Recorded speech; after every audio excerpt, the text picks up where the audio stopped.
Okay guys, here we are in Berlin once again, and I wanted to do a video today about leaning into your darkness in order to be more attractive. Okay, slightly esoteric topic, bear with me, we'll get into it. Hopefully this is going to make some sense. So you see me on here doing a lot of videos where I'm talking about the doom and gloom of life, okay, the doom and gloom of relationships, okay, the trade-offs that we have to make in our romantic and sexual lives in order to have kind of part of what we want, and maybe not even getting all of what we want, but to get a part of what we want, we have to make certain trade-offs, okay. I hope honestly, well, my intention is being honest, but I talk candidly about some of the trade-offs that I've had to make in my own life, and some of the things that I've done that have brought me happiness, or what I thought was happiness, fleeting happiness, and then some of the things that I've done that have made me unhappy. And the video I did yesterday, I was talking about the issue of relationships and getting into serious committed relationships, and the fact that while yes, on the surface that may sound very nice, actually domesticated commitment for many people can be a very constraining thing, all right, that actually, contrary to popular belief, doesn't make you more happy, it actually makes you less happy, depending on the type of person you are and the kind of life you want to live and everything else, okay. But as I was saying yesterday, necessarily there are trade-offs with that, because of course we all want love, we all want intimacy, we all want to feel close to that special someone, or those special someones, depending on your proclivities. So you're going to feel the loss of that, even if you gain the freedom of being able to do what you want, right? So whatever the examples are, there's going to be trade-offs. There's going to be some things you like and some things you don't like. And in life in general, all right, there's going to be good times, there are going to be bad times. And most of us, and probably most people who are drawn to this kind of content, have been through their fair share of bad times. They've been through their fair share of trauma, of difficult experiences.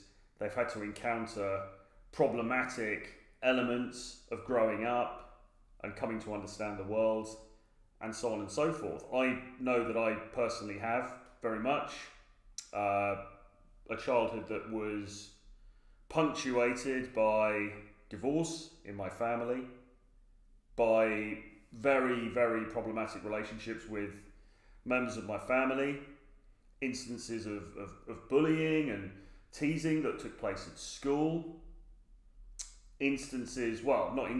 my nature of being very introverted and quite cerebral and wanting to push other people away, and then going into sort of younger adulthood, many instances of rejection, of romantic failure, things going wrong, getting into one-itis, obsessive relationships, all these different kinds of things. Throw on top of that the use of alcohol, the use of other substances, drugs of various kinds, and, you know, I've been through the ringer, to be quite candid about it, to be quite straightforward about it, as I'm sure many of you have too. My story is not unique, and I certainly know people whose story is much worse than mine. You know, mine sounds like a walk in the park compared to some people I know. I know people, and bearing in mind, you know, I attend recovery meetings now regularly for addiction issues, substance issues that I've had, and I've been doing that for many, many years, over a couple of decades now. So I've been sort of clean and sober for a long time, but, and this will come around to attraction, by the way, so we're getting there, so bear with me. But, yeah, so I meet people, I know people through that who've had absolutely horrendous backgrounds, horrendous situations in childhood and in their upbringing, and terrible, terrible things that, you know, they've had to contend with in their lives. So, you know, I got off in some ways relatively lightly, although trauma, as it is fashionable now to talk about, is difficult to quantify, and, you know, people experience things with different levels of intensity. Anyway, putting the psychobabble to one side, the point is that we all have a shadow side, okay? We all have a dark side, all right? And that's composed of the bad things that have happened to us that we'd rather forget about, the negative experiences that we've had in our lives that we would rather repress and forget through maybe drinking or partying or travel or spending money or, you know, whatever it is. Having indiscriminate sex is another way of suppressing those feelings. So we've got those bad experiences, and we've also got the darker sides of ourselves. Okay? And I think all of us, if we were honest, will concede the fact that there are parts of our personality that are not particularly attractive, that are not particularly nice. I think many of us, I think most of us probably are somewhat egotistical, if not narcissistic to some degree. I think many of us are selfish in some ways. I think many of us are envious of other people and covet what other people have. I think that often people secretly hope that others that they know don't gain the success that they're working for, because that would make them feel bad and they would feel envious. I think that some people have almost a degree of sadism in their character, or certainly they take pleasure when somebody else fails or somebody else doesn't do as well as they'd hope to do in some particular endeavour. So look, the point is that I believe we all have these negative sides to our character, okay? And that's what makes a rounded person, all right? Because none of us is, well, I can't think of anybody anyway, who is this completely saintly person, who's never done anything wrong, who's never thought a bad thought in their life, and who's never faced some form of internal conflict, okay? Now, maybe there are people who've had an easier time than others, and I certainly know some of those as well, although it doesn't necessarily correlate by social class or by wealth or anything like that. I know extremely wealthy people who have the most effed up backgrounds that you can possibly think about, and also have some pretty dark proclivities as well. They're prone to addiction, they're prone to obsessive relationships, they're prone to codependency, whatever, you know, all this sort of crap. And I know people from more humble backgrounds who have less of that. So it's not correlated with social position or wealth or anything like that. But the point is, I think if we're really honest with ourselves, we really examine ourselves, we've all got these negative aspects, okay? So why is it that so many people try to hide that side of them, okay? Why is it, and let's bring it down to specifics, why is it that so many guys, when they're out and about in the dating scene, but also in the social scene generally, will try to pretend that they don't have these dark sides to their character, that they don't have these negative aspects, that they don't have those traumas, that they don't have sometimes those bad thoughts or those bad inclinations or whatever? Why is it that so many people pretend to be the perfect guy, the super nice, super squeaky clean guy? Well, fundamentally, it's because of social conditioning, because we're told that we should be nice, we want other people to like us because we're people pleasers, and so we put on a good face, and we, to some degree, pretend to be something that we're not, all right? We try to portray to the world this squeaky clean image of ourselves as being these super nice, holier-than-thou, godlike people. And we hope, I think, as a consequence of that others are going to like us, all right? The problem is, it doesn't work very well. And it particularly doesn't work very well in the arena of dating and attraction, okay?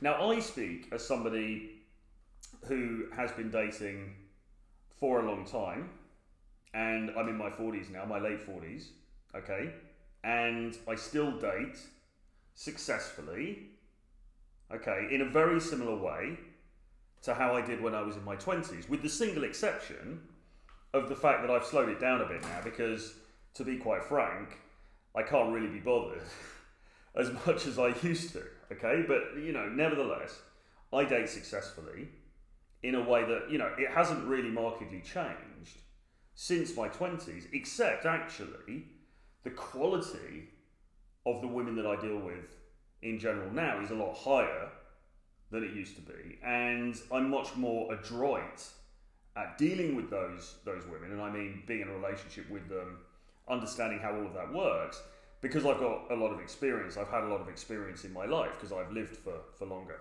Okay, so really, despite getting older, things have only got better for me in terms of dating. So why is that? Is it because of my supermodel good looks? Is it because I'm a 7'5" Chad?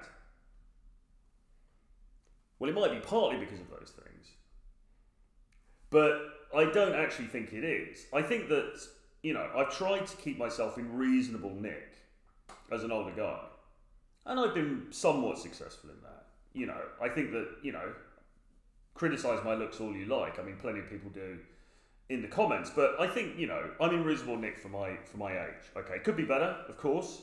I need to be going to the gym regularly, which I endeavour to do. I need to be eating better than I'm eating, which I need to work on. But by and large, you know, I think I've done okay. But I've never been a supermodel, you know, as far as a guy is concerned.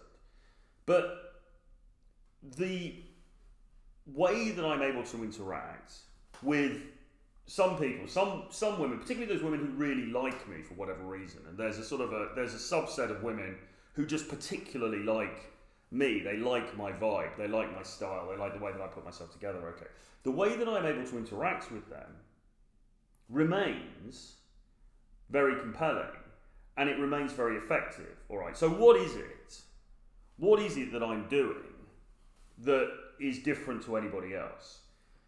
I think part of it is the fact that I am not afraid to lean into my darker side in terms of what I reveal, in terms of the way that I present myself, okay? In terms of what I show to them, all right? I'm never afraid. In fact, I actually lean into showcasing the fact that I am somebody who has had demons in the past, whether that be to do with alcohol, whether that be to do with drugs, whether that be to do with excessive behaviour of other kinds. You know, I don't seek to hide that stuff. In fact, if anything, I amp it up even more. I showcase it more. Okay? You see the videos that I do on here, the stuff that I talk about, the way that I talk about it. I'm not so different when I go on a date to how I am on one of those videos. You know, I've always been very, and it's not about telling my whole life story. I'm not saying, you know, go on the date and spill your guts and just tell them everything about you. But I'm not holding back the fact that, you know, I have been quite a troubled individual in certain aspects of my life, you know, in terms of my past relationships, in terms of my family background, in terms of my relationship with alcohol or with substances and different things, all right? I've never shied away from that. I've never sought to hide it, okay? In fact, if anything, I've showcased it. And it strikes me that that's very different to a lot of the guys that I will meet and I'll work with and that I'll coach, because a lot of guys, with the best will in the world, are pretty squeaky clean. And, well, certainly they present as being pretty squeaky clean. And I'm not saying you have to be somebody who, you don't have to be Oliver Reed, you don't have to have been some crazed alcoholic or anything in order to be attractive, but I do think, and 100% I do believe, that having some roughened edges is helpful. Okay, if you think about people like James Dean in Rebel Without a Cause, and you think about, I was trying to remember earlier who that actor was in Beverly Hills 90210, the original 80s version of it, who played the sort of bad boy, the good-looking bad boy, but he had a past and he was a bit troubled and he was a bit, you know, and women are always drawn to that archetype. Okay, it might be the wounded bird thing. It might be because they want to rescue you. It might be because they find you fascinating, because you're harder to work out. It might just be because you're a breath of fresh air, because you're not trying to put on a front, or you're putting on less of a front than the other people that she meets.